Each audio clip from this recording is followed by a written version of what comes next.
Olá a todos, bem-vindos ao Virtual Oficial para mais um vídeo. Hoje tenho para vos mostrar um dos melhores teclados para gaming do mundo neste momento. Ele é o Razer Black Widow Chroma. É um teclado que foi desenhado para jogar ao mais alto nível. Ele é altamente personalizável, ele permite configurar várias macros. Podem personalizar com uma cor estática dentro de um intervalo de 16,8 milhões de cores, ou seja, um intervalo RGB completo. É um teclado completamente mecânico. A Razer a própria afirma que foi o primeiro teclado com switches, com interruptores de teclas dedicadas completamente para gaming. Ele tem uma sensibilidade muito boa.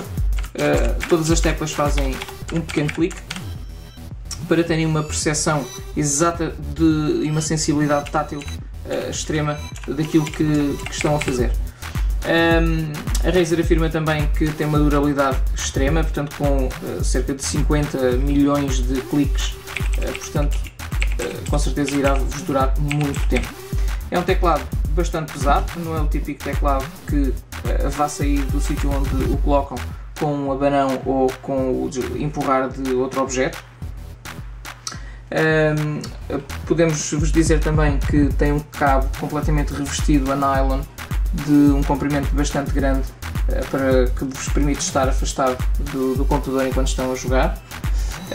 Tem também umas fichas de áudio na ponta para ligarem ao computador e poderem ligar aqui os vossos headphones, os vossos headsets, portanto micro e aos computadores. E também uma porta USB adicional, portanto também serve de hub. Desculpa. A nível da estética, ele tem um preto baço, portanto não será fácil ganhar marcas ou dadas e assim mais meio emborrachado. Mas todo o pó que começar a cair no teclado, com certeza com o tempo irá-se começar a notar. É um teclado que está à venda por cerca de 190 €, sensivelmente, e é uma das melhores apostas para quem se dedica exclusivamente a jogos. Deixem-me aqui a vossa opinião, eu agradecia que deixassem aqui alguns comentários, dizem o que pensam, e se tiverem algumas dúvidas relativamente ao teclado em questão, nós respondemos assim que possível.